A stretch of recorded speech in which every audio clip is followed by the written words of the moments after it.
ना कोई, जो सुख में सुमिरन करे तो दुख काहे को होई। अर्थात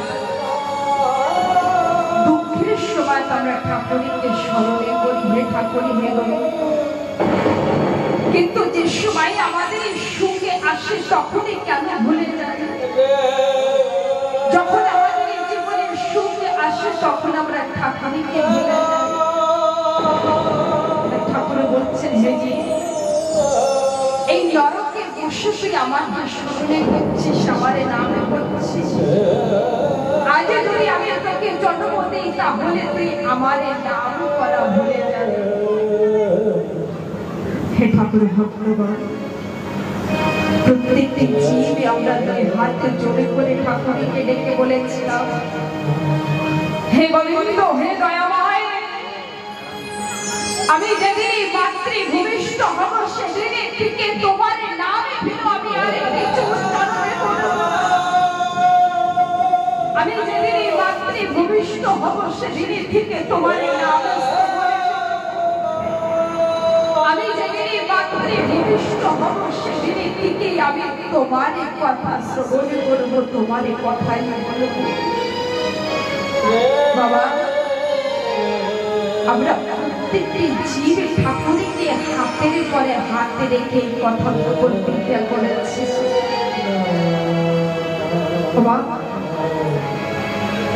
ওই আমরা বেশি কর্ম করছি, কেউ পাচ্ছি যে কথা আমরা ঠাকুরকে বলে এসেছি সব কথাই ভুলে গিয়েছি। আর এই জড়জগতের বুকে এই সংসারের ভিতরে পড়ে আমরা সেই গোবিন্দকে ভুলে যাচ্ছি, সেই আপনি জ্যোতিকে ভুলে যাচ্ছি।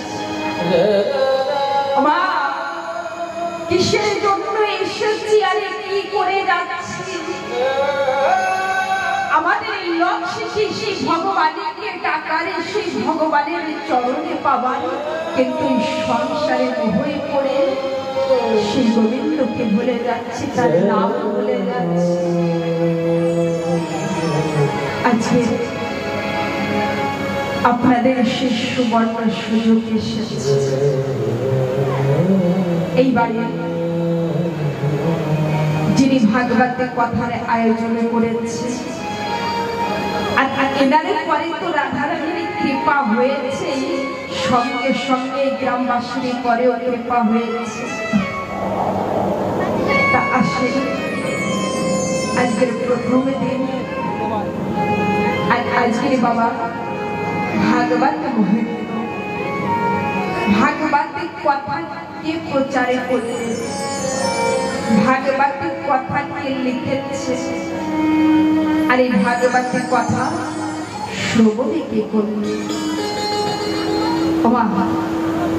কোনদিনই কে কথা বলেছি, হে ঠাকুরে, তোমার যদি কোনো দুঃখ থাকে, কোনো কষ্ট থাকে, তুমি তোমার দুঃখ আমাকে দাও, আমার দুঃখ নিতে হবে না। তোমার যদি কোনো দুঃখ থাকে সেই দুঃখ আমাকে দাও। জানেন বাবা, তখন ঠাকুরে তিনি বলবেন, আমারে ভক্ত, আমারে ভক্ত আমারে দুঃখের নেওয়ারে কথা বলছে, তার দুঃখের কথা আমাকে বলছে না। মা, ব্রজধামে গোপীগণে কি করতেন? সকলের সময় ঠাকুরকে বলতেন, হে ঠাকুরে, তোমারে যদি কোনো দুঃখ থাকে, তোমারে দুঃখ আমায় দাও। তোমারে যদি কোনো কষ্ট থাকে, সেই কষ্ট আমায় দাও। তাই ঠাকুরে তিনি জানেনি কি বলবেন, আমার ভক্ত, আমার ভক্ত আজকের আমার দুঃখ নেওয়ার কথা বলছে, তারই দুঃখ আমাকে প্রকাশ করছে। আমার ঠাকুর তো অন্তর্যামী, আমার ঠাকুরের তো সবে কিছুই জানে, যে ভক্তর জীবনে দুঃখ আসে, কষ্ট আসবে, পরে সময় কি হবে এই কথা আমাদের বলতে হবে না। তিনি তো সবে কিছুই জানেন, তার কাছে আমরা কেন বলতে যাই আমার দুঃখ নিয়ে নাও, আমার কষ্ট নিয়ে নাও? একটি ভক্ত কি বলে, হে হে গোবিন্দ, হে দয়াময়, যদি আমাকে কিছু দিতে হয় তাহলে দুঃখ কষ্ট দাও, আমি যেন সেই কষ্টের ভিতরে পড়ি, আমি যেন তোমায় ডাকতে পারি, আমি যেন তোমায় ডাকতে পারি। জানেন সে সময় আমার ঠাকুরের তিনি মৃদুলে হাসি দিয়ে সেই ভক্তকে নিজের বক্ষ মাঝে জড়িয়ে ধরবে যে আমার সন্তান, আমার ভক্ত। আমার একটি মায়ের 5টি সন্তানের বাবা, আর এই 5টি সন্তানকে মা প্রত্যেকে দিনে কি করে, হাতে খেলনারের জিনিস দিয়ে, খেলনারের জিনিস দিয়ে সন্তানকে ব্যস্ত করে দেয়, আর মা তিনি গৃহকর্ম করতে থাকে। মা ওই 5টি সন্তানের ভিতরে একটি সন্তানের খেলনারের ভিতরে মনে বসে না বাবা, একটি সন্তানের মনে বসে। তাই জানেন ওই সন্তানের সম্মুখে খেলার জিনিস পড়ে আছে, ওই সন্তানকে স্পর্শ করবে না, আর উত্তরে শুনে মা মা বলে কাঁদতে থাকবে। মা তিনি গৃহকর্ম ছেড়ে ওই সন্তানকে নিজের বক্ষে জড়িয়ে ধরবে। আমার সন্তানই কাঁদছে, আমার সন্তানের চোখে জল মা কিন্তু সইতে পারে না। আমরা সকলেকে সেই ভগবানের সন্তান, আর সেই ভগবানের তিনি আমাদের হাতে খেলনারে জিনিস দিয়েছেন। মা এই সংসারের জন্য তো অনেক কেঁদেছে, জানেন আমরা প্রত্যেকটি মানব সেই ঠাকুরের সন্তানে, ঠাকুরের তিনি আমাদের হাতে খেলনারে জিনিস দিয়ে রেখেছে, আর বলছেন এ মানব দেখি আমি তুই আমাকে ডাকিস কিনা তোর খেলনারে জিনিস ছেড়ে। মা আমাদের হাতে খেলনারে জিনিসটি স্ত্রী পুত্র পুত্রী, টাকা পয়সা, গাড়ি বাড়ি, এই আমাদের হাতের খেলনারে জিনিস। জানেন যত সময় না আমরা মোহকে ত্যাগে না করব, তত সময় আমার গোবিন্দ তিনি কৃপা করবে।